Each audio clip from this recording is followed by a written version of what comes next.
ଖ୍ରୀଷ୍ଟରେ ପ୍ରିୟ ଦର୍ଶକ ବନ୍ଧୁ, ପ୍ରଭୁ ଯୀଶୁଖ୍ରୀଷ୍ଟଙ୍କ ବହୁମୂଲ୍ୟ ନାମରେ ଆପଣଙ୍କୁ ନମସ୍କାର ଜଣାଏ ଆଜିର ପଥ ପ୍ରଦର୍ଶିକା କାର୍ଯ୍ୟକ୍ରମକୁ ସ୍ୱାଗତ କରୁଅଛି।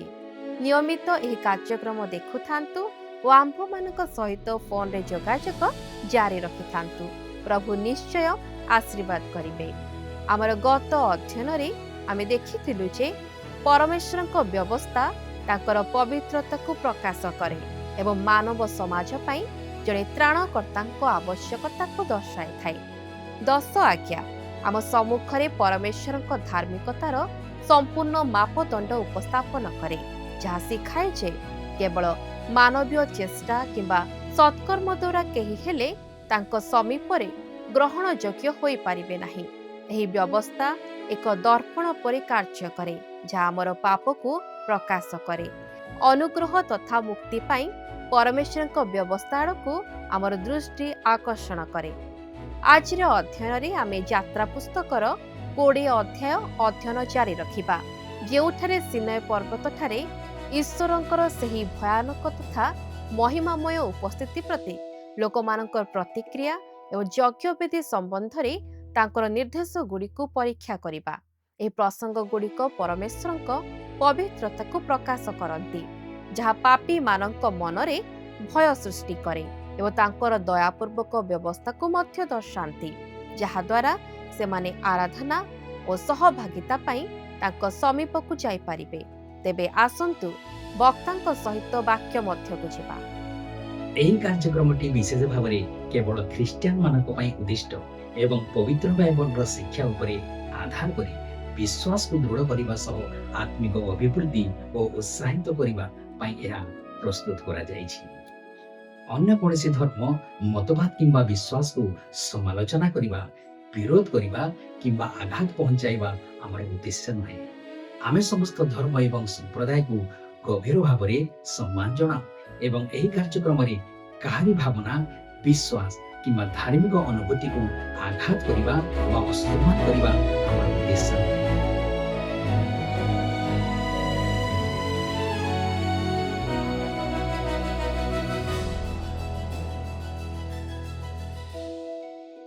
ଖ୍ରୀଷ୍ଟରେ ପ୍ରିୟ ଦର୍ଶକ ବନ୍ଧୁ ନମସ୍କାର। ପ୍ରଭୁ ଯୀଶୁଖ୍ରୀଷ୍ଟଙ୍କ ବହୁମୂଲ୍ୟ ନାମରେ ଆପଣଙ୍କୁ ଆଜିର ପଥପ୍ରଦର୍ଶିକା କାର୍ଯ୍ୟକ୍ରମକୁ ସ୍ୱାଗତ କରୁଅଛି। ଆଜି ଆମେ ଆଉ ଏକ ନୂଆ ବିଷୟ ଉପରେ ଅଧ୍ୟୟନ କରିବାକୁ ଯିବା। ତାହା ହେଲା ଯାତ୍ରା ପୁସ୍ତକ 20 ପର୍ବ ତାର 8 ପଦରୁ 26 ପଦର ଶେଷ ଯାଏ। ଆମେ ବର୍ତ୍ତମାନ 10 ଆଜ୍ଞା ଉପରେ ଆଲୋଚନା କରୁଛୁ। ଆଜିର ଅଧ୍ୟୟନରେ ଆମେ ଚତୁର୍ଥ ଆଜ୍ଞା ଉପରେ ଆଲୋଚନା କରିବା। ଯାତ୍ରା 20 ପର୍ବ ତାର 8ରୁ 11 ପଦରେ ଲେଖା ଅଛି। ଯଦି ଆପଣମାନଙ୍କ ପାଖରେ ବାଇବଲ ଅଛି ତାହେଲେ ମୋ ସହିତ ଖୋଲନ୍ତୁ। ବାକ୍ୟରେ ଏପରି ଲେଖା ଅଛି, ବିଶ୍ରାମ ଦିନ ପବିତ୍ର ରୂପେ ପାଳିବାକୁ ସ୍ମରଣ କର। 6 ଦିନ ପରିଶ୍ରମ ଓ ଆପଣାର ସବୁ କର୍ମ କରିବ, ମାତ୍ର ସପ୍ତମ ଦିନ ତୁମ୍ଭ ସଦାପ୍ରଭୁ ପରମେଶ୍ୱରଙ୍କର ବିଶ୍ରାମ ଦିନ ଅଟେ। ତହିଁରେ ତୁମ୍ଭେ କି ତୁମର ପୁତ୍ର କି ତୁମର କନ୍ୟା, ତୁମର ଦାସ କି ଦାସୀ, ତୁମର ପଶୁ କି ତୁମର ନଗର ଦ୍ୱାରବର୍ତ୍ତୀ ବିଦେଶୀ କେହି କୌଣସି କାର୍ଯ୍ୟ କରିବ ନାହିଁ। ଏଠାରେ ଆପଣ ଦେଖିବେ, ଯେହେତୁ ସଦାପ୍ରଭୁ ଆକାଶମଣ୍ଡଳ ଓ ପୃଥିବୀ ଓ ସମୁଦ୍ର ଓ ତନ୍ମଧ୍ୟସ୍ଥିତ ସମସ୍ତ ବସ୍ତୁ 6 ଦିନରେ ନିର୍ମାଣ କରି ସପ୍ତମ ଦିନରେ ବିଶ୍ରାମ କଲେ। ଏହେତୁ ସଦାପ୍ରଭୁ ବିଶ୍ରାମ ଦିନକୁ ଆଶୀର୍ବାଦ କରି ପବିତ୍ର କରିଅଛନ୍ତି। ଅତି ସାଧାରଣ ଭାବେ ଇସ୍ରାଏଲ ଜାତିକୁ ବିଶ୍ରାମ ବାର ପାଳନ କରିବା ନିମନ୍ତେ କୁହାଯାଇଥିଲା। ଏହା ପରମେଶ୍ୱର ଏବଂ ଇସ୍ରାଏଲ ସନ୍ତାନମାନଙ୍କ ମଧ୍ୟରେ ଏକ ନିୟମ, ଏକ ଚିହ୍ନ ଥିଲା। ଯାତ୍ରା ପୁସ୍ତକ 31 ପର୍ବ ତାର 13ରୁ 17 ପଦରେ ଆମେ ଏହା ଦେଖିବାକୁ ପାଇବା। ମୋ ମତରେ କେଉଁ ଦିନ ତାହା ଗୁରୁତ୍ୱପୂର୍ଣ୍ଣ ନଥିଲା। ଗତ ଦିନମାନଙ୍କରେ କ୍ୟାଲେଣ୍ଡରରେ ଯେଉଁ ସବୁ ପରିବର୍ତ୍ତନ କରାଯାଇଛି, ସେଥିପାଇଁ ଆମର ସପ୍ତମ ଦିନଟି ପ୍ରକୃତରେ ଶନିବାର କି ନୁହେଁ ତାହା ଜାଣିବା ଆମ ପାଇଁ ଅସମ୍ଭବ।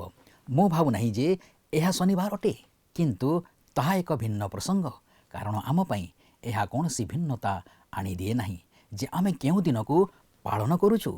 ଆମେ ସପ୍ତାହର ପ୍ରଥମ ଦିନ ବୋଲି ଯାହାକୁ ବିଶ୍ୱାସ କରୁ ତାହାକୁ ହିଁ ପାଳନ କରୁ। ଏହା ସେହି ଦିନ ହୋଇଥାଇପାରେ କିମ୍ବା ନ ହୋଇପାରେ, କିନ୍ତୁ ଆମେ ଆମ ସପ୍ତାହର ପ୍ରଥମ ଦିନକୁ ଏଥିପାଇଁ ଗୁରୁତ୍ୱ ଦେଇ ପାଳନ କରୁ କାରଣ ସେହି ଦିନ ଆମ ପ୍ରଭୁ ମୃତ୍ୟୁରୁ ପୁନରୁତ୍ଥିତ ହୋଇଥିଲେ। ଏହିସବୁ ବିଷୟ ଆଗକୁ ଯାତ୍ରା ପୁସ୍ତକରେ ବିସ୍ତୃତ ଭାବେ ଆଲୋଚନା କରାଯିବ। ତାପରେ ଆମେ ଏକ ଭିନ୍ନ ବିଭାଗକୁ ଆସୁ, ତାହା ଈଶ୍ୱରଙ୍କ ଆଜ୍ଞା ବିଷୟରେ ଆଲୋଚନା କରିବା। ଏହା ମନୁଷ୍ୟର ସହିତ ମନୁଷ୍ୟ ସମ୍ପର୍କ ବିଷୟରେ କହେ। ଏହା ଘରେ ଆରମ୍ଭ ହେଲା। ଯାତ୍ରା 20 ପର୍ବ ତାର 12 ପଦରେ ଲେଖା ଅଛି, ତୁମେ ଆପଣା ପିତା ଓ ଆପଣା ମାତାଙ୍କୁ ସମ୍ଭ୍ରମ କର, ତହିଁରେ ତୁମର ସଦାପ୍ରଭୁ ପରମେଶ୍ୱର ତୁମକୁ ଯେଉଁ ଦେଶ ଦେବେ, ସେହି ଦେଶରେ ତୁମର ଦୀର୍ଘ ପରମାୟୁ ହେବ। ପିତା ଓ ମାତା ସେମାନଙ୍କ ସନ୍ତାନମାନଙ୍କ ସମ୍ମାନର ଯୋଗ୍ୟ ହେବା ଉଚିତ। ଆମେ ଏହି ଆଜ୍ଞା ବିଷୟରେ ପରେ ଅଧିକ ଆଲୋଚନା କରିବା। ଷଷ୍ଠ ଆଜ୍ଞା କହେ, ଯାତ୍ରା 20 ପର୍ବ ତାର 13 ପଦରେ ଲେଖା ଅଛି, ତୁମ୍ଭେ ନରହତ୍ୟା କରିବ ନାହିଁ। ଆପଣ ଏଠାରେ ଦେଖିବାକୁ ପାଇବେ ଯେ ଏହି ବାକ୍ୟଟିକୁ ଅନେକ ଲୋକ ବ୍ୟବହାର କରନ୍ତି, ବିଶେଷ କରି ଯେଉଁମାନେ ଯୁଦ୍ଧର ବିରୋଧ କରନ୍ତି। ଅନେକ କହନ୍ତି, ଆପଣ ଜଣେ ସୈନିକ ହୋଇ ପାରିବେ ନାହିଁ କି ଆପଣ ହତ୍ୟା କରିପାରିବେ ନାହିଁ, ତୁମେ ନରହତ୍ୟା କରିବ ନାହିଁ। ଆଜ୍ଞାଟି କୌଣସି ଜାତିକୁ ଦିଆଯାଇନଥିଲା, ଏହା ବ୍ୟକ୍ତିବିଶେଷଙ୍କୁ ଦିଆଯାଇଥିଲା। ଜଣେ ମଣିଷ ଅନ୍ୟ ଜଣକୁ ହତ୍ୟା କରିବା ଉଚିତ ନୁହେଁ। କେହି ନିଜ ଇଚ୍ଛାରେ କୌଣସି ଦେଶକୁ ଯାଇ ହତ୍ୟା କରିବା ଉଚିତ ନୁହେଁ। ଜଣେ ସୈନିକର କାର୍ଯ୍ୟ କିମ୍ବା ଜଣେ ଅପରାଧୀର ମୃତ୍ୟୁଦଣ୍ଡ ସହିତ ତୁମେ ନରହତ୍ୟା କରିବ ନାହିଁ। ଆଜ୍ଞାର କୌଣସି ସମ୍ପର୍କ ନାହିଁ। ମନୁଷ୍ୟ ସମାଜର ଜୀବନ ରକ୍ଷା କରିବା ପାଇଁ ଅନ୍ୟ ମନୁଷ୍ୟର ଜୀବନ ନେବାକୁ ଏକ ରାଷ୍ଟ୍ରକୁ ଅଧିକାର ଦିଆଯାଇଛି। ତୁମେ ନରହତ୍ୟା କରିବ ନାହିଁ ହେଉଛି ବ୍ୟକ୍ତିଗତ ବିଶେଷଙ୍କ ପାଇଁ ଏକ ଆଜ୍ଞା, ଏବଂ ଏହା ନରହତ୍ୟା ବିଷୟରେ କହୁଛି, ଯାହା ଆମ ସଦାପ୍ରଭୁ କୁହନ୍ତି ଯେ ଆମେ କ୍ରୋଧ କରି ନିଜ ଭାଇଙ୍କୁ ହତ୍ୟା କରିବା ଉଚିତ ନୁହେଁ। ସପ୍ତମ ଆଜ୍ଞା କହେ, ଯାତ୍ରା 20 ପର୍ବ ତାର 14 ପଦରେ ଲେଖା ଅଛି, ତୁମ୍ଭେ ବ୍ୟଭିଚାର କରିବ ନାହିଁ। ଆଜି ଆମେ ଏକ ଯୌନ ବିପ୍ଳବର ଯୁଗରେ ବାସ କରୁଛୁ। ଯୌନ ସମ୍ପର୍କ ନିଶ୍ଚିତ ଭାବରେ କୌଣସି ନୂଆ କଥା ନୁହେଁ, କିନ୍ତୁ ବିବାହ ବନ୍ଧନ ବାହାରେ ଏହା ସ୍ଥାପନ କରାଗଲେ ଏହାକୁ ବ୍ୟଭିଚାର ହିଁ କୁହାଯିବ। ଈଶ୍ୱର ଏହାକୁ ସମ୍ପୂର୍ଣ୍ଣ ସ୍ପଷ୍ଟ କରିଛନ୍ତି। ମଣିଷ ଭାବିପାରେ ଯେ ସେ ଏହି ଆଜ୍ଞାକୁ ବଦଳାଇ ଦେଇଛି, କିନ୍ତୁ ସେ ବଦଳାଇ ପାରିବ ନାହିଁ। ଏହି ଆଜ୍ଞା ଆଜି ମଧ୍ୟ ଅପରିବର୍ତ୍ତିତ ରହିଛି। ଅଷ୍ଟମ ଆଜ୍ଞା କହେ, ଯାତ୍ରା 20 ପର୍ବ ତାର 15 ପଦରେ ଲେଖା ଅଛି, ତୁମ୍ଭେ ଚୋରି କରିବ ନାହିଁ। ଏଠାରେ ଯେଉଁ ବିଷୟଟି ଉପସ୍ଥାପନ କରିବାକୁ ଚାହୁଁଛି ତାହା ହେଲା, ଯଦି ଆପଣଙ୍କୁ ବ୍ୟଭିଚାର କରିବାକୁ ଅନୁମତି ମିଳିଯାଏ, ତେବେ ଆପଣଙ୍କୁ ଚୋରି କରିବା ଏବଂ ସେହିପରି ଅନ୍ୟାନ୍ୟ କାର୍ଯ୍ୟ କରିବାକୁ ମଧ୍ୟ ଅନୁମତି ମିଳିଯିବା ଉଚିତ। ଏହି ସମସ୍ତ ନିୟମ ଏକାଠି ଆମ ନିକଟକୁ ଆସିଛି। ଯଦି କୌଣସି ଗୋଟିଏ କାର୍ଯ୍ୟରେ ଲିପ୍ତ ରହିବା ଠିକ୍, ତେବେ ସବୁଯାକ କାର୍ଯ୍ୟ କରିବା ଠିକ୍ ହେବା ଉଚିତ। ଯଦି ଗୋଟିଏ ଭୁଲ, ତେବେ ସବୁଯାକ ଭୁଲ। ନବମ ଆଜ୍ଞା କହେ, ଯାତ୍ରା 20 ପର୍ବ ତାର 16 ପଦରେ ଲେଖା ଅଛି, ତୁମେ ଆପଣା ପ୍ରତିବାସୀ ବିରୁଦ୍ଧରେ ମିଥ୍ୟା ସାକ୍ଷ୍ୟ ଦେବ ନାହିଁ। ନିଜ ପ୍ରତିବାସୀଙ୍କ ବିରୁଦ୍ଧରେ ମିଥ୍ୟା ସାକ୍ଷ୍ୟ ଦେବା ହେଉଛି ମିଛ କହିବା। ଦଶମ ଆଜ୍ଞା କହେ, ଯାତ୍ରା 20 ପର୍ବ ତାର 17 ପଦରେ ଲେଖା ଅଛି, ତୁମେ ଆପଣା ପ୍ରତିବାସୀର ଗୃହକୁ ଲୋଭ କରିବ ନାହିଁ। ତୁମେ ଆପଣା ପ୍ରତିବାସୀର ଭାର୍ଯ୍ୟା କି ଦାସ କି ଦାସୀ କି ତାହାର ଗୋରୁ କି ତାହାର ଗଧ କି ତୁମ୍ଭ ପ୍ରବାସୀର କୌଣସି ବସ୍ତୁକୁ ଲୋଭ କରିବ ନାହିଁ। ପ୍ରେରିତ ପାଉଲଙ୍କ ଅନୁସାରେ କଳସିୟ 3 ପର୍ବ ତାର 5 ପଦ କୁହାଯାଇଛି, ପୁଣି ପ୍ରତିମା ପୂଜା ରୂପ ଲୋଭ, ଏହିସବୁ ପ୍ରତି ମୃତ ହୁଅ। ଏହା ବର୍ତ୍ତମାନ ସମୟର ସବୁଠାରୁ ବଡ଼ ପାପଗୁଡ଼ିକ ମଧ୍ୟରୁ ଗୋଟିଏ। ଈଶ୍ୱର ନରହତ୍ୟା, ବ୍ୟଭିଚାର, ଚୋରି, ମିଥ୍ୟା ସାକ୍ଷ୍ୟ ଦେବା ଏବଂ ଲୋଭ କରିବାକୁ ନିନ୍ଦା କରୁଛନ୍ତି। ଆମେ ପରବର୍ତ୍ତୀ ସମୟରେ ଏହି 10ଟି ଆଜ୍ଞାକୁ ଏକ ଭିନ୍ନ ଦୃଷ୍ଟିକୋଣରୁ ଦେଖିବା। ଈଶ୍ୱର ଇସ୍ରାଏଲର ସନ୍ତାନମାନଙ୍କୁ ନୈତିକ ନିୟମାବଳୀ ପ୍ରଦାନ କରିଛନ୍ତି, ଯାହା ହେଉଛି 10ଟି ଆଜ୍ଞା। ତେବେ ଏହି ନୈତିକ ନିୟମାବଳୀ ବ୍ୟତୀତ ବ୍ୟବସ୍ଥାରେ ଆହୁରି ଅନେକ କିଛି ରହିଛି। ଈଶ୍ୱର ସେମାନଙ୍କୁ ବ୍ୟବସ୍ଥାର ସେହି ଅଂଶ ମଧ୍ୟ ଦେବେ ଯାହା ସାମାଜିକ ବ୍ୟବସ୍ଥା ସହିତ ଜଡ଼ିତ। ସେ ସେମାନଙ୍କୁ ଏକ ଯଜ୍ଞବେଦୀ ଏବଂ ସମାଗମ ତମ୍ବୁ ନିର୍ମାଣ ସମ୍ବନ୍ଧରେ ମଧ୍ୟ ଆଜ୍ଞା ଦେଉଛନ୍ତି। ଲେବୀୟ ପୁସ୍ତକ ସମାଗମ ତମ୍ବୁ ନିର୍ମାଣ ବିଷୟରେ ବିସ୍ତୃତ ଭାବେ ବର୍ଣ୍ଣନା କରାଯାଇଛି, ଯେଉଁଠାରେ ସେମାନେ ଈଶ୍ୱରଙ୍କ ଉପାସନା କରିବେ। ଏହିସବୁ କିଛି ବ୍ୟବସ୍ଥାର ଏକ ଅଂଶ। ଏହି ସମସ୍ତ ବିଷୟ ଏକାଠି କରି ଆମମାନଙ୍କୁ ଦିଆଯାଇଛି ଯେପରି ପାଳନ କରିବା। ଯାତ୍ରା 20 ପର୍ବ ତାର 18 ଏବଂ 19 ପଦରେ ଲେଖା ଅଛି, ସେତେବେଳେ ସମସ୍ତ ଲୋକ ମେଘଗର୍ଜନ ଓ ବିଜୁଳି ଓ ତୁରୀ ଧ୍ୱନି ଓ ଧୂମଯୁକ୍ତ ପର୍ବତ ଦେଖିଲେ। ପୁଣି ତାହା ଦେଖି ସେମାନେ କମ୍ପିତ ହୋଇ ଦୂରରେ ଠିଆ ହେଲେ। ଆଉ ସେମାନେ ମୂଷାଙ୍କୁ କହିଲେ, ତୁମ୍ଭେ ଆମମାନଙ୍କ ସଙ୍ଗେ କଥା କୁହ, ଆମ୍ଭେମାନେ ଶୁଣିବୁ, ମାତ୍ର ପରମେଶ୍ୱର ଆମମାନଙ୍କ ସଙ୍ଗେ କଥା ନ କୁହନ୍ତୁ, ନହେଲେ ଆମ୍ଭେମାନେ ମରିଯିବୁ। ଏଠାରେ ଆପଣ ଦେଖିବେ ଯେତେବେଳେ ଇସ୍ରାଏଲୀମାନେ ମେଘଗର୍ଜନ ଓ ବିଜୁଳି ଦେଖିଲେ ସେମାନେ ଭୟଭୀତ ହୋଇ ପର୍ବତଠାରୁ ଦୂରକୁ ଚାଲିଗଲେ। ଯାତ୍ରା 20 ପର୍ବ ତାର 20 ପଦରେ ଲେଖା ଅଛି, ତହିଁରେ ମୂଷା ଲୋକମାନଙ୍କୁ କହିଲେ, ଭୟ କର ନାହିଁ, କାରଣ ତୁମମାନଙ୍କୁ ପରୀକ୍ଷା କରିବାକୁ ଓ ତୁମେମାନେ ଯେପରି ପାପ ନ କରିବ ଏଥିପାଇଁ ଆପଣାର ଭୟାନକତା ତୁମମାନଙ୍କ ଚକ୍ଷୁଗୋଚର କରିବାକୁ ପରମେଶ୍ୱର ଆସିଅଛନ୍ତି। ବ୍ୟବସ୍ଥା ଏକ ଅତ୍ୟନ୍ତ ଉଚ୍ଚ ମାନଦଣ୍ଡ ଉପସ୍ଥାପନ କରିଥିଲା। ପ୍ରଭୁଙ୍କର ବ୍ୟବସ୍ଥା ସିଦ୍ଧ ଅଟେ। ଏହା ସିଦ୍ଧତା ଦାବି କରେ। ଯଦି ଆପଣ ବ୍ୟବସ୍ଥା ପାଳନ କରି ପରିତ୍ରାଣ ପାଇବାକୁ ଚେଷ୍ଟା କରୁଛନ୍ତି, ତେବେ ଆପଣଙ୍କୁ ସିଦ୍ଧ ହେବାକୁ ପଡ଼ିବ। ଯଦି ଆପଣ ସିଦ୍ଧ ନୁହନ୍ତି, ତେବେ ଆପଣ ବ୍ୟବସ୍ଥା ଦ୍ୱାରା ପରିତ୍ରାଣ ପାଇପାରିବେ ନାହିଁ। ମୁଁ ଈଶ୍ୱରଙ୍କୁ ଧନ୍ୟବାଦ ଦେଉଛି ଯେ ଅନୁଗ୍ରହ ଦ୍ୱାରା ସେ ମୋ ପରି ଜଣେ ଦୀନ ପାପୀଙ୍କୁ ଗ୍ରହଣ କରିପାରନ୍ତି ଏବଂ ଉଦ୍ଧାର କରିପାରନ୍ତି। ଅନୁଗ୍ରହ ଈଶ୍ୱରଙ୍କ ମଙ୍ଗଳମୟ ଓ ଆଶ୍ଚର୍ଯ୍ୟଜନକ ସ୍ୱଭାବକୁ ପ୍ରକାଶ କରେ। ଯାତ୍ରା 20 ପର୍ବ ତାର 21-23 ପଦରେ ଲେଖା ଅଛି, ତେଣୁ ଲୋକମାନେ ଦୂରରେ ଛିଡ଼ା ହୋଇ ରହିଲେ। ମାତ୍ର ଯେଉଁଠାରେ ପରମେଶ୍ୱର ଥିଲେ, ମୂଷା ସେହି ଘୋର ଅନ୍ଧକାର ନିକଟକୁ ଗମନ କଲେ। ଅନନ୍ତର ସଦାପ୍ରଭୁ ମୂଷାଙ୍କୁ କହିଲେ, ତୁମ୍ଭେ ଇସ୍ରାଏଲ ସନ୍ତାନଗଣକୁ ଏହି କଥା କୁହ, ଆମ୍ଭେ ଆକାଶରେ ଥାଇ ତୁମମାନଙ୍କ ସହିତ କଥା କହିଲୁ, ଏହା ତୁମ୍ଭେମାନେ ନିଜେ ଦେଖିଲ। ଏହେତୁ ତୁମ୍ଭେମାନେ ଆମର ପ୍ରତିଯୋଗୀ, ଅନ୍ୟ ଦେବତାଗଣ ନିର୍ମାଣ କରିବ ନାହିଁ। ଆପଣମାନଙ୍କ ନିମନ୍ତେ ରୌପ୍ୟମୟ ଦେବତା ଓ ସ୍ୱର୍ଣ୍ଣମୟ ଦେବତା ନିର୍ମାଣ କରିବ ନାହିଁ। ଏଠାରେ ଆପଣ ଦେଖନ୍ତୁ ଯେ ଈଶ୍ୱର କାହିଁକି ଇସ୍ରାଏଲୀୟ ସନ୍ତାନମାନଙ୍କ ସମ୍ମୁଖରେ ଠିକ୍ ଏପରି ଭାବରେ ପ୍ରକାଶିତ ହେଲେ। ଏହା ବୁଝିବା ଅତ୍ୟନ୍ତ ଗୁରୁତ୍ୱପୂର୍ଣ୍ଣ। ମୋର ମନେ ହୁଏ ଏହା ସ୍ପଷ୍ଟ ଯେ ଈଶ୍ୱର ସେମାନଙ୍କୁ ଏହି କଥା ମନେ ପକାଇ ଦେବାକୁ ଚାହୁଁଥିଲେ ଯେ ସେ ହେଉଛନ୍ତି ଜୀବନ୍ତ ଈଶ୍ୱର। ମନେ ରଖନ୍ତୁ ଯେ ମିଶର ଦେଶରେ ସେମାନଙ୍କ ଚାରିପାଖରେ ପ୍ରତିମାଗୁଡ଼ିକ ଥିଲେ। ସେମାନେ ପ୍ରତିମା ପୂଜକ ଥିଲେ ଏବଂ ଏବେ ମଧ୍ୟ ଅଛନ୍ତି, ଯାହା ଆମେ ଆଗକୁ ଦେଖିବା। ସେମାନେ ସୃଷ୍ଟିକର୍ତ୍ତାଙ୍କ ଅପେକ୍ଷା ସୃଷ୍ଟି ହୋଇଥିବା ବସ୍ତୁକୁ ବା ପ୍ରାଣୀର ପୂଜା କରୁଥିଲେ। ଈଶ୍ୱର ପୂର୍ବ ଅପେକ୍ଷା ଏହି ଲୋକମାନଙ୍କର ଅଧିକ ନିକଟତର ହେଉଛନ୍ତି। ଈଶ୍ୱର ଇସ୍ରାଏଲକୁ 10 ଆଜ୍ଞା ଦେଲେ। ବର୍ତ୍ତମାନ ଏହି ଆଜ୍ଞାଗୁଡ଼ିକ ସହିତ ଈଶ୍ୱର ଏକ ଯଜ୍ଞବେଦୀ ନିର୍ମାଣ ପାଇଁ ନିର୍ଦ୍ଦେଶ ଦେଉଛନ୍ତି। ଯଜ୍ଞବେଦୀଟି ବଳିଦାନ ପାଇଁ ବ୍ୟବହାର କରାଯାଏ। ଏହି ଯଜ୍ଞବେଦୀ ଖ୍ରୀଷ୍ଟଙ୍କ କ୍ରୁଶ ଏବଂ ତାଙ୍କ ରକ୍ତ ବିଷୟରେ କହେ। ସମାଗମ ନିର୍ମାଣ ହେବା ପୂର୍ବରୁ ସେମାନେ ଏହି ଯଜ୍ଞବେଦୀଟି ପ୍ରସ୍ତୁତ କରିଥିଲେ। ସମ୍ଭବତଃ ସେମାନେ ଯେଉଁଆଡ଼େ ଯାତ୍ରା କରୁଥିଲେ ସେଠାରେ ଏଭଳି ଏକ ବେଦୀ ନିର୍ମାଣ କରୁଥିଲେ। ଯାତ୍ରା 20 ପର୍ବ ତାର 24 ପଦରେ ଲେଖା ଅଛି, ତୁମ୍ଭେ ଆମ୍ଭ ନିମନ୍ତେ ଏକ ମୃତ୍ତିକାର ବେଦୀ ନିର୍ମାଣ କରିବ, ପୁଣି ତହିଁ ଉପରେ ତୁମ୍ଭର ମେଷଗବାଦୀ ହୋମବଳି ଓ ମଙ୍ଗଳାର୍ଥକ ବଳି ଉତ୍ସର୍ଗ କରିବ। ଆମ୍ଭେ ଯେଉଁ ପ୍ରତ୍ୟେକ ସ୍ଥାନରେ ଆପଣା ନାମ ସ୍ମରଣ କରାଇବା, ସେହି ପ୍ରତ୍ୟେକ ସ୍ଥାନରେ ଆମ୍ଭେ ତୁମ୍ଭ ନିକଟକୁ ଆସି ତୁମ୍ଭକୁ ଆଶୀର୍ବାଦ କରିବା। ଆପଣ ଏଠାରେ ଦେଖିବେ ଯେ ଏହି ଯଜ୍ଞବେଦୀ ଉପରେ କୌଣସି ପାପାର୍ଥକ ବଳି ଉତ୍ସର୍ଗ କରିବା ବିଷୟରେ ଲେଖାଯାଏ ନାହିଁ। ମଙ୍ଗଳାର୍ଥକ ବଳି ପ୍ରକାଶ କରେ ଯେ ମନୁଷ୍ୟକୁ ଏପରି ଏକ ବଳିଦାନର ଆବଶ୍ୟକତା ରହିଛି ଯାହା ଈଶ୍ୱରଙ୍କ ସହିତ ପୁନର୍ମିଳନ କରିବ। ସେହି କାର୍ଯ୍ୟ ଖ୍ରୀଷ୍ଟ ନିଜ କ୍ରୁଶର ରକ୍ତ ଦ୍ୱାରା ହିଁ ଶାନ୍ତି ସ୍ଥାପନ କରିଥିଲେ। ହୋମବଳି ଖ୍ରୀଷ୍ଟ କିଏ ସେହି ବିଷୟରେ କହେ। ଏହା ତାଙ୍କର କାର୍ଯ୍ୟ ଏବଂ ପରିତ୍ରାଣ କରିବାର ସାମର୍ଥ୍ୟ ବିଷୟରେ କହେ। ଏହି ଯଜ୍ଞବେଦୀଟି ମାଟିରେ ନିର୍ମିତ ହେବାର ଥିଲା ଏବଂ ଏହା ସେହି ସ୍ଥାନ ଥିଲା ଯେଉଁଠାରେ ଇସ୍ରାଏଲୀମାନେ ହୋମବଳି ଓ ମଙ୍ଗଳାର୍ଥକ ବଳି ଉତ୍ସର୍ଗ କରିବାର ଥିଲା। ପାପାର୍ଥକ ବଳି ବିଷୟରେ ଇସ୍ରାଏଲକୁ ପରବର୍ତ୍ତୀ ସମୟରେ ନିର୍ଦ୍ଦେଶ ଦିଆଯାଇଥିଲା। ଯାତ୍ରା 20 ପର୍ବ ତାର 25 ପଦରେ ଲେଖା ଅଛି, ଯେବେ ତୁମ୍ଭେ ଆମ୍ଭ ନିମନ୍ତେ ପ୍ରସ୍ତର ବେଦୀ ନିର୍ମାଣ କରିବ, ତେବେ ଖୋଦିତ ପ୍ରସ୍ତରରେ ତାହା ନିର୍ମାଣ କରିବ ନାହିଁ, କାରଣ ତହିଁ ଉପରେ ତୁମ୍ଭେ ଆପଣା ଅସ୍ତ୍ର ଉଞ୍ଚାଇଲେ ତାହା ଅପବିତ୍ର କରିବ।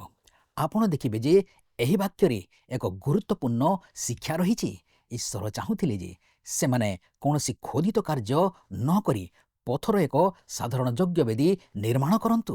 ବୋଧହୁଏ ଜଣେ କାରିଗର ବେଦୀକୁ ଆକର୍ଷଣୀୟ ଓ ଅତି ସୁନ୍ଦର କରିବାକୁ ଚାହିଁଥାନ୍ତି, କିନ୍ତୁ ଯେଉଁ ମୁହୂର୍ତ୍ତରେ ସେହି ପଥରଗୁଡ଼ିକ ଉପରେ କୌଣସି ହତିଆର ବ୍ୟବହାର କରାଯାଏ, ତେବେ ତାହା ଅଶୁଦ୍ଧ ହୋଇଯିବ। ଈଶ୍ୱର ତାକୁ ପ୍ରତ୍ୟାଖ୍ୟାନ କରିବେ। ଆଜି ଆମେ ଆମ ମଣ୍ଡଳୀଗୁଡ଼ିକରେ ଏହି ଖୋଦାଇ ଦ୍ୱାରା ବାହ୍ୟ ସୌନ୍ଦର୍ଯ୍ୟକରଣ କରିବା ସୀମା ଲଙ୍ଘନ କରିସାରିଛୁ। ଆମେ ଏଭଳି ଏକ ସ୍ଥିତିରେ ପହଞ୍ଚିଛୁ ଯେଉଁଠି ଆମକୁ ମନେ ହୁଏ ଯେ ଆରାଧନା ସହିତ ଜଡ଼ିତ ପ୍ରତ୍ୟେକ ବିଷୟ ସୁନ୍ଦର ହେବା ଉଚିତ। ଆମେ ମଧୁର ସଙ୍ଗୀତ, ସୁନ୍ଦର ଆଲୋକ ଏବଂ ସୁନ୍ଦର ରଙ୍ଗ ଚାହୁଁ।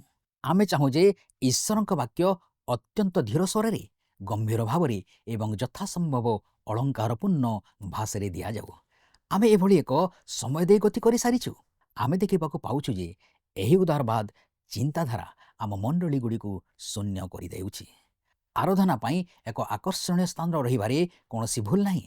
ମୁଁ ମଧ୍ୟ ସୁନ୍ଦର ଆଲୋକ, ସୁନ୍ଦର ସଙ୍ଗୀତ ଏବଂ ଅଳଙ୍କାରପୂର୍ଣ୍ଣ ଭାଷଣ ସପକ୍ଷରେ ଅଛି। କିନ୍ତୁ ଯେତେବେଳେ ଏହି ସବୁ ବିଷୟ କ୍ରୁଶର ସମ୍ବାଦକୁ ଅସ୍ପଷ୍ଟ କରିଦିଏ ଏବଂ ସେହି କ୍ରୁଶ ଉପରେ ପ୍ରାଣ ଦେଇଥିବା ପ୍ରଭୁ ଯୀଶୁଖ୍ରୀଷ୍ଟଙ୍କ ଠାରୁ ଲୋକଙ୍କ ଦୃଷ୍ଟିକୁ ଦୂରେଇ ନେଇଯାଏ, ସେତେବେଳେ ଈଶ୍ୱର ଅସନ୍ତୁଷ୍ଟ ହୁଅନ୍ତି। ଈଶ୍ୱର ଚାହାନ୍ତି ନାହିଁ ଯେ ଏଭଳି କିଛି ଘଟୁ। ଆପଣଙ୍କର ମନେ ଥିବ, ପ୍ରେରିତ ପାଉଲ ଯେତେବେଳେ କରନ୍ତୀୟ ନଗରକୁ ଯାଇଥିଲେ, ସେ ସେଠାର କରନ୍ତୀୟ ବିଶ୍ୱାସୀମାନଙ୍କୁ ବେଶ ଦାର୍ଶନିକ ମନୋଭାବ ନେଇ ଜୀବନଯାପନ କରିଥିବା ଦେଖିଥିଲେ। ବିଜାତୀୟ ବିଶ୍ୱାସ ଏବଂ ପରମ୍ପରା ସହିତ ଜଡ଼ିତ ଅନେକ ଯାଜକ କରନ୍ତୀର ସମସ୍ତ ପାପଗୁଡ଼ିକ ସହ ନିଜକୁ ସାମିଲ କରିବାକୁ ଚେଷ୍ଟା କରୁଥିଲେ। ପାଉଲ ସେଠାରେ ପହଞ୍ଚିବା ପରେ ସେହି ଅଳ୍ପ ଜ୍ଞାନୀ ଦାର୍ଶନିକମାନେ ଯୁକ୍ତିତର୍କ, ଆଲୋଚନା ଏବଂ ନିଜକୁ ବୁଦ୍ଧିଜୀବୀ ଭାବେ ଦେଖାଇବାକୁ ଚାହୁଁଥିଲେ। ସେହି କରନ୍ତୀୟମାନେ ବିଭିନ୍ନ ଦିଗରେ ଭ୍ରମ ମଧ୍ୟରେ ଥିଲେ। ଆଥେନ୍ସରେ ମଧ୍ୟ ପାଉଲଙ୍କର ଏଭଳି ଏକ ଅନୁଭୂତି ଥିବା ଆମେ ଲକ୍ଷ୍ୟ କରୁ। ସେ ଏହି କରନ୍ତୀୟମାନଙ୍କୁ କହନ୍ତି, ଯାହା ପ୍ରଥମ କରନ୍ତୀୟ 2 ପର୍ବ ତାର 2 ପଦରେ ଲେଖା ଅଛି, କାରଣ ଯୀଶୁଖ୍ରୀଷ୍ଟ ଅର୍ଥାତ୍ କ୍ରୁଶରେ ହତ ଯୀଶୁଖ୍ରୀଷ୍ଟଙ୍କ ବିନା ତୁମମାନଙ୍କ ମଧ୍ୟରେ ଆଉ କୌଣସି ବିଷୟ ନ ଜାଣିବାକୁ ମୁଁ ମନସ୍ଥ କଲି। ଯଦି ଈଶ୍ୱରଙ୍କ ବାକ୍ୟରୁ ଯୀଶୁଖ୍ରୀଷ୍ଟ ଏବଂ ତାଙ୍କର କ୍ରୁଶବିଦ୍ଧ ହେବ ବିଷୟଟି ବାହାର କରି ଦିଆଯାଏ, ତେବେ ମଣ୍ଡଳୀ ଗୃହ ଯେତେ ଉଚ୍ଚ ହେଉନା କାହିଁକି, ମଣ୍ଡଳୀର ଘଣ୍ଟି ଯେତେ ଜୋରରେ ବାଜୁନା କାହିଁକି, ଉପାସନା ଗୃହ ଯେତେ ସୁନ୍ଦର ହେଉନା କାହିଁକି, ସଙ୍ଗୀତ ଯେତେ ମଧୁର ହେଉନା କାହିଁକି, କିମ୍ବା ପାଳକଙ୍କ ଶିକ୍ଷା ଯେତେ ଉଚ୍ଚ କୋଟିର ହେଉନା କାହିଁକି, ମୋର କିଛି ଯାଏ ଆସେ ନାହିଁ। ତାହା ପ୍ରକୃତରେ ଏକ ମଣ୍ଡଳୀ ନୁହେଁ ଏବଂ ଈଶ୍ୱରଙ୍କ ଦୃଷ୍ଟିରେ ତାହା ଅପବିତ୍ର। ଯାତ୍ରା 20 ପର୍ବ ତାର 26 ପଦରେ ଲେଖା ଅଛି, ଆଉ ତୁମ୍ଭର ଉଲଙ୍ଗତା ଆମ୍ଭବେଦୀ ଉପରେ ଯେପରି ଅନାବୃତ ନ ହୁଏ, ଏଥିପାଇଁ ତୁମ୍ଭେ ପାବଚ୍ଛ ଦେଇ ଆମ୍ଭବେଦୀ ଉପରକୁ ଉଠିବ ନାହିଁ। ଆପଣ ଦେଖିବେ, ଅନେକ ଲୋକ ଯଜ୍ଞବେଦୀ ପର୍ଯ୍ୟନ୍ତ ଯିବା ପାଇଁ ସୁନ୍ଦର ଓ ଆକର୍ଷଣୀୟ ପାହାଚ ନିର୍ମାଣ କରିବାକୁ ଚାହିଁଥାନ୍ତେ। ତାହା ସୁବିଧାଜନକ ମଧ୍ୟ ହୋଇଥାନ୍ତା, କିନ୍ତୁ ସେହି ସମୟରେ ପୁରୁଷମାନେ ଏକ ପ୍ରକାରର ଢିଳା ପୋଷାକ ପିନ୍ଧୁଥିଲେ ଏବଂ ପାହାଚ ଚଢ଼ିବା ସମୟରେ ସେମାନଙ୍କୁ ସେହି ପୋଷାକକୁ ଉପରକୁ ଟେକିବାକୁ ପଡ଼ୁଥିଲା, ଯାହାଦ୍ୱାରା ସେମାନଙ୍କର ଉଲଙ୍ଗତା ପ୍ରକାଶ ପାଉଥିଲା। ଈଶ୍ୱର କହନ୍ତି, ମୁଁ ତୁମମାନଙ୍କର ଉଲଙ୍ଗତା ଦେଖିବାକୁ ଚାହେଁ ନାହିଁ। ଯେଉଁ ବିଷୟ ପାପପୂର୍ଣ୍ଣ ସ୍ୱଭାବକୁ ଦର୍ଶାଇଥାଏ, ଈଶ୍ୱର ତାହାକୁ ବ୍ୟବହାର କରିପାରିବେ ନାହିଁ। ଜଣେ ଈଶ୍ୱରଙ୍କ ଦାସ ନିଜ ସାଂସାରିକ ସ୍ୱଭାବ ଦ୍ୱାରା ଯାହା କିଛି କରେ, ଈଶ୍ୱର ତାହାକୁ ଘୃଣା କରନ୍ତି ଏବଂ ବ୍ୟବହାର କରିବେ ନାହିଁ। ଈଶ୍ୱରଙ୍କ କାର୍ଯ୍ୟ ସହିତ ଜଡ଼ିତ କୌଣସି ବି ଜିନିଷରେ ସେ ମାନବୀୟ ଅହଙ୍କାରରେ ତାହା ପ୍ରକାଶ କରୁ, ତାହା ସେ ଚାହାନ୍ତି ନାହିଁ। ଆମକୁ ଏଭଳି ବିଷୟ ପ୍ରତି ସତର୍କ ରହିବାକୁ ହେବ। ଏହା ମୋତେ ବିଚଳିତ କରେ ଯେତେବେଳେ ଲୋକେ କେବଳ ପାଳକଙ୍କ ବାକ୍ୟକୁ ହିଁ ସେ ଯାହାଙ୍କ ବିଷୟରେ କହିବା ପାଇଁ ପ୍ରସ୍ତୁତ କରିଛନ୍ତି ତାହାଙ୍କୁ ଦେଖିପାରନ୍ତି ନାହିଁ। ଆମେ ବ୍ୟକ୍ତିଗତ ଭାବେ ପସନ୍ଦ କରିବା ଉଚିତ ନାହିଁ। ଯେତେବେଳେ କେହି ଆସି କହିବେ ଯେ ଆପଣ ଏକ ସୁନ୍ଦର ବାକ୍ୟ ପ୍ରଚାର କଲେ, ତେବେ ଆମେ ଯେଉଁ କାର୍ଯ୍ୟ କରିବା ତାହା କେବଳ ବାକ୍ୟ ପ୍ରଚାର କରିଥିବା, କାରଣ ଆମେ ଆଉ କୌଣସି ବିଷୟକୁ ଗୁରୁତ୍ୱ ଦେବା ନାହିଁ। କିନ୍ତୁ ଆମ ପ୍ରଚାର ଗୌରବମୟ ପ୍ରଭୁ ଯୀଶୁଙ୍କ ବିଷୟରେ ପ୍ରକାଶ କରିବ। ଆମେ ଯେତେବେଳେ ପ୍ରଚାର କରୁ ଯୀଶୁ କେତେ ଆଶ୍ଚର୍ଯ୍ୟଜନକ, କେତେ ମହାନ, ତାହା ଲୋକମାନେ ଜାଣିବା ଆବଶ୍ୟକ। ଜଣେ ପାଳକ ତାଙ୍କ ଅନୁଭୂତି କହୁଥିଲେ। ସେ ଯେତେବେଳେ ସେବା କାର୍ଯ୍ୟ ଆରମ୍ଭ କଲେ, ଅତି ଅଳ୍ପ ଲୋକ ତାଙ୍କ ପ୍ରଚାରରେ ତାଙ୍କୁ ପ୍ରଶଂସା କରିଥିଲେ। ଏଠାରେ ସେହି ପାଳକ ଜର୍ଜିଆର ଏକ ମଣ୍ଡଳୀରେ ପ୍ରଚାର କାଳ ପରେ ସମସ୍ତେ ବାହାରିଗଲେ। ଗୋଟିଏ ଗାଁର ଯୁବା ପୁଅ ସେଠାରେ ବସିଥିଲେ। ତାଙ୍କ ଆଖିରୁ ଲୁହ ଝରି ପଡ଼ୁଥିଲା ଓ ମୁହଁର ଲଜ୍ଜା ଥିବା ସ୍ପଷ୍ଟ ଜଣାପଡ଼ୁଥିଲା। ସେ ପାଳକଙ୍କ ନିକଟକୁ ଆସିଲେ ଓ ହାତ ଧରି କାନ୍ଦ କାନ୍ଦ ସ୍ୱରରେ କହିଲେ, ଆହା, ଯୀଶୁ ଯେ ଏତେ ଚମତ୍କାର ତାହା ମୁଁ ଜାଣିନଥିଲି। ସେ ଆହୁରି କିଛି କହିବାକୁ ଚାହୁଁଥିଲା, କିନ୍ତୁ ଭାବବିହ୍ୱଳ ହୋଇଯିବା ଯୋଗୁଁ ତାର କଣ୍ଠ ରୁଦ୍ଧ ହୋଇଗଲା। ତେଣୁ ସେ ବୁଲି ପଡ଼ି ସେହି ଛୋଟ ଚର୍ଚ୍ଚରୁ ବାହାରକୁ ଚାଲିଗଲା। ସେହି ମଣ୍ଡଳୀଟି ଆଜି ଏକ ସହର ମଝିରେ ରହିଛି, କିନ୍ତୁ ସେହି ସମୟରେ ତାହା ଏକ କପା ବିଲ ମଝିରେ ଥିଲା। ସେହି ଗାଁର ପୁଅକୁ କପା ବିଲ ଦେଇ ଚାଲି ଚାଲି ଯାଉଥିବାର ଦେଖିଲେ ଏବଂ ପାଳକ ଏହି ପ୍ରାର୍ଥନା କଲେ, ହେ ଈଶ୍ୱର, ମୋତେ ଏଭଳି ପ୍ରଚାର କରିବାର ଶକ୍ତି ଦିଅନ୍ତୁ ଯେପରି ଲୋକେ ଜାଣିପାରିବେ ଯେ ଯୀଶୁ କେତେ ଆଶ୍ଚର୍ଯ୍ୟ। ତାହା ହିଁ ଥିଲା ପ୍ରକୃତ ପ୍ରଶଂସା ଏବଂ ମୋତେ ଏଭଳି ପ୍ରଶଂସା ବହୁତ କମ୍ ମିଳିଛି। ସେବା କାର୍ଯ୍ୟରେ, ବେଦୀ ଉପରେ କିମ୍ବା ମଣ୍ଡଳୀର କୌଣସି କାର୍ଯ୍ୟରେ ମଧ୍ୟ ଆମକୁ ସାଂସାରିକ ଅହଙ୍କାରର ପ୍ରଦର୍ଶନ ଆବଶ୍ୟକତା ନାହିଁ। ଆମକୁ କେବଳ ଯୀଶୁଖ୍ରୀଷ୍ଟ ଏବଂ ତାଙ୍କର କ୍ରୁଶବିଦ୍ଧ ହେବା ବିଷୟରେ ପ୍ରଚାର କରିବା ଆବଶ୍ୟକ ରହିଛି। ଯେପରି ଆମ ସେବା କାର୍ଯ୍ୟ ଦ୍ୱାରା ଈଶ୍ୱର ପ୍ରଶଂସିତ ହେବେ। ଆଜି କ'ଣ ଆମ କାର୍ଯ୍ୟ ଦ୍ୱାରା ଈଶ୍ୱରଙ୍କୁ ପ୍ରଶଂସା କରୁଛୁ କି? ଲୋକେ ଖ୍ରୀଷ୍ଟଙ୍କୁ ଦେଖି ପାରୁଛନ୍ତି କି? ଅବା ଆମେ ନିଜକୁ ଉପସ୍ଥାପନ କରୁଛୁ? ପ୍ରିୟ ବନ୍ଧୁ, ଆଜି କ'ଣ ଆପଣ ପ୍ରଭୁଙ୍କ ଉପରେ ବିଶ୍ୱାସ କରନ୍ତି, ଭରସା କରନ୍ତି? ଯଦି ଆପଣ ତାଙ୍କ ଉପରେ ବିଶ୍ୱାସ କରିବେ, ଭରସା କରିବେ, ତାହେଲେ ଆପଣଙ୍କ ଜୀବନର ସବୁ କ୍ଷେତ୍ରରେ ସେ ଆପଣଙ୍କୁ ବହୁଳ ଭାବରେ ଆଶୀର୍ବାଦ କରିବା ସହିତ ଆପଣଙ୍କୁ ସାହାଯ୍ୟ ମଧ୍ୟ କରିବେ। ମୁଁ ଆଶା କରେ ଆଜିର ଅଧ୍ୟୟନଟି ଆପଣଙ୍କୁ ନିଶ୍ଚୟ ଭଲ ଲାଗିଥିବ। ଆପଣଙ୍କ ଠାରୁ ବିଦାୟ ନେବା ପୂର୍ବରୁ ଆସନ୍ତୁ ପ୍ରାର୍ଥନା କରିବା। ମଙ୍ଗଳମୟ ସ୍ୱର୍ଗସ୍ଥ ପିତା, ଆମେ ତୁମକୁ ଧନ୍ୟବାଦ ଦେଉଅଛୁ। ଆଜିର ସୁନ୍ଦର ବାକ୍ୟ ଦ୍ୱାରା ଆମମାନଙ୍କୁ ତୁମେ କଥା କହିଅଛ। ପ୍ରେମମୟ ସ୍ୱର୍ଗସ୍ଥ ପିତା, ଆଜିର ବାକ୍ୟରୁ ଯାହା କିଛି ପ୍ରଭୁ ଆମେ ଶିକ୍ଷା ଲାଭ କରିଅଛୁ, ସେ ସମସ୍ତ ବିଷୟକୁ ପୁଙ୍ଖାନୁପୁଙ୍ଖ ଭାବରେ ବୁଝିବା ନିମନ୍ତେ ଆମମାନଙ୍କୁ ତୁମେ ସାହାଯ୍ୟ କର। ବାକ୍ୟର ପ୍ରତ୍ୟେକଟି ବିଷୟକୁ ପ୍ରଭୁ ଆମେ ଯେପରି ନିଜ ନିଜର ଜୀବନରେ ଯେପରି ଗ୍ରହଣ କରିବାକୁ ପାରିବୁ, ସେ ବାକ୍ୟ ଅନୁସାରେ ନିଜ ନିଜର ଜୀବନକୁ ତୁମର ଉଦ୍ଦେଶ୍ୟରେ ସଜାଡ଼ିବାକୁ ପାରିବୁ, ସେହିପରି ଆମମାନଙ୍କୁ ତୁମେ ଅନୁଗ୍ରହ ପ୍ରଦାନ କର। ପ୍ରେମିକ ଦୟାଳୁ ସ୍ୱର୍ଗସ୍ଥ ପିତା, ଆମେ ଯେପରି ତୁମଠାରେ ବିଶ୍ୱାସ ଏବଂ ଭରସାର ଜୀବନ କାଟି ଅନ୍ୟମାନଙ୍କ ନିମନ୍ତେ ମଧ୍ୟ ଯେପରି ଆଶୀର୍ବାଦର କାରଣ ହୋଇପାରିବୁ ଏବଂ ତୁମକୁ ଜୀବନର ସବୁ କ୍ଷେତ୍ରରେ ଯେପରି ଗୌରବ ଦେଇପାରିବୁ, ସେହିପରି ଆମମାନଙ୍କୁ ତୁମେ ସାହାଯ୍ୟ କର। ଆମ ପ୍ରତ୍ୟେକ ଦର୍ଶକ ଭାଇ ଭଉଣୀମାନଙ୍କୁ, ତାଙ୍କର ପିଲା ପରିବାରକୁ, ତାଙ୍କର ବନ୍ଧୁବାନ୍ଧବ ସମସ୍ତଙ୍କୁ ତୁମେ ବହୁଳ ଭାବରେ ଆଶୀର୍ବାଦ କର। ସମସ୍ତଙ୍କର ଯତ୍ନ ତତ୍ତ୍ୱ ତୁମେ ନିଅ। ପ୍ରେମମୟ ସ୍ୱର୍ଗସ୍ଥ ପିତା, ଏତେବେଳେ ପ୍ରାର୍ଥନା କରୁଛୁ, କାହାରି ଯଦି କୌଣସି ପ୍ରକାର ସମସ୍ୟା ଥାଏ, ଦୁଃଖ କଷ୍ଟ ମଧ୍ୟରେ ଯଦି କେହି ଅଛନ୍ତି ପ୍ରଭୁ, ସମସ୍ତଙ୍କୁ ତୁମେ ଆଶୀର୍ବାଦ କରି ସେମାନଙ୍କର ଯତ୍ନ ତତ୍ତ୍ୱ ତୁମେ ନିଅ। ଗୌରବ, ସମ୍ଭ୍ରମ, ମହିମା କେବଳ ତୁମକୁ ଦେଇ ପ୍ରଭୁ ଯୀଶୁଙ୍କର ବହୁମୂଲ୍ୟ ନାମରେ ଏହି ପ୍ରାର୍ଥନା ଉତ୍ସର୍ଗ କରୁଅଛୁ। ଆମେନ୍। ବହୁତ ବହୁତ ଧନ୍ୟବାଦ। ପ୍ରଭୁ ଆପଣମାନଙ୍କୁ ଆଶୀର୍ବାଦ କରନ୍ତୁ।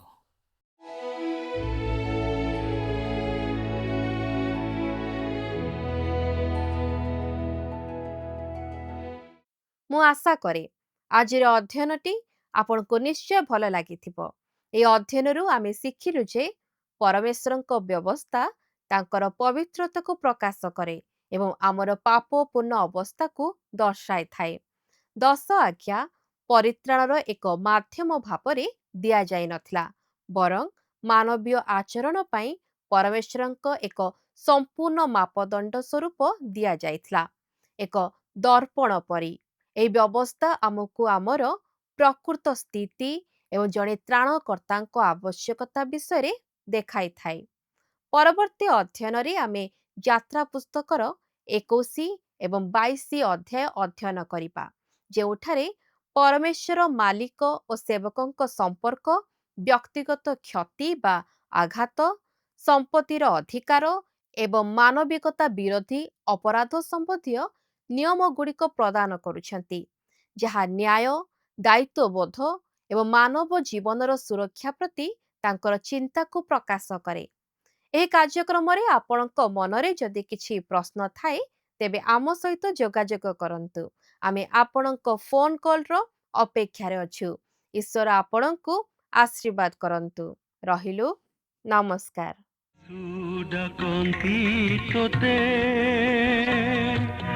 যিশু ডাকন্তি তোতে, যিশু ডাকন্তি তোতে, যিশু ডাকন্তি তোতে, আবরি নেবাকু প্রেমিক বাহুরে, যিশু ডাকন্তি তোতে, যিশু ডাকন্তি তোতে, যিশু ডাকন্তি তোতে, আবরি নেবাকু প্রেমিক বাহুরে, যিশু ডাকন্তি তোতে।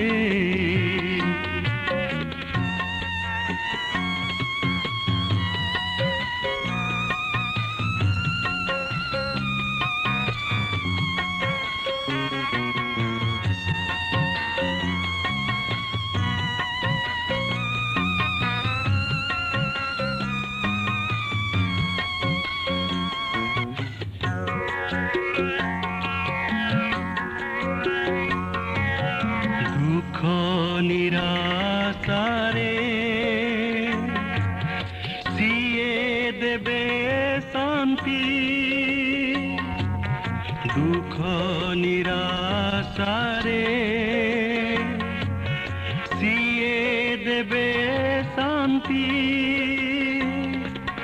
সমর্পি দেলে তু জীবন তোহর অসীম আনন্দ দেবে তোতে যিশু ডাকন্তি তোতে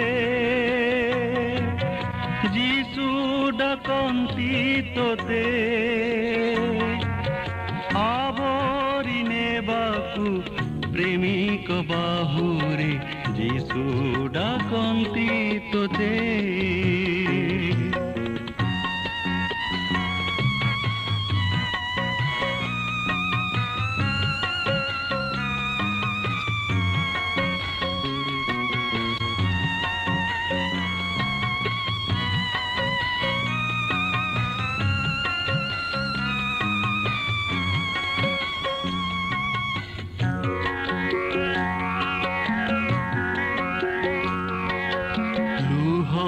ପୋଛି ଦେଇ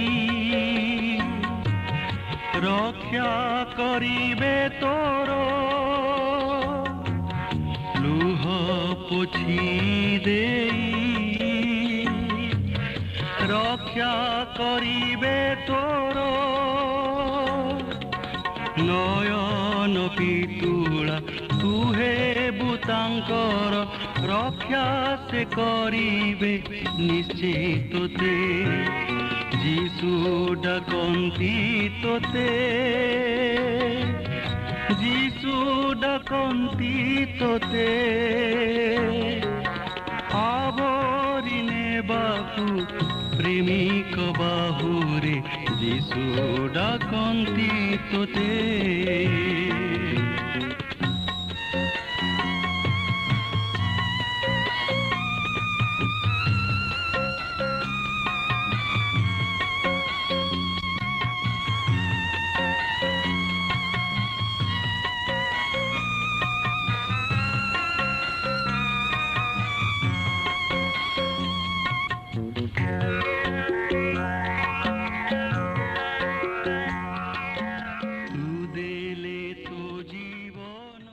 ଗତ ପ୍ରଶ୍ନର ଉତ୍ତରଟି ହେଉଛି ଡି ଯାତ୍ରା 20 ପର୍ବର 3 ପଦ। ଆଜିର ପ୍ରଶ୍ନଟି ହେଉଛି ଯାତ୍ରା ପୁସ୍ତକ 20 ପର୍ବର 12 ପଦରେ କାହାକୁ ସମ୍ଭ୍ରମ କରିବା ନିମନ୍ତେ କୁହାଯାଇଛି? ଏ ଆପଣା ପିତାମାତାଙ୍କୁ, ବି ଭାଇଙ୍କୁ, ସି ପାଳକଙ୍କୁ, ଡି ଯାଜକଙ୍କୁ।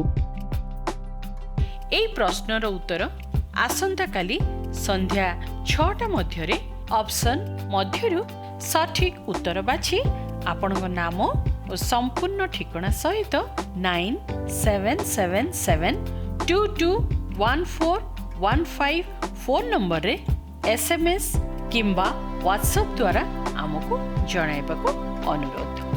যদি আপনার আম কার্যক্রম ভাল লাগুচি তেবে 044490812996 রে মিসড কল দেই বিজয়ী ହୋଇପାରିବେ। ଗତ ସପ୍ତାହର ବିଜୟ ଦର୍ଶକ ବନ୍ଧୁ ହେଲେ ବାଲେଶ୍ୱରରୁ ଶ୍ୟାମ ସୁନ୍ଦର ସିଂ ଓ ପରିବାର।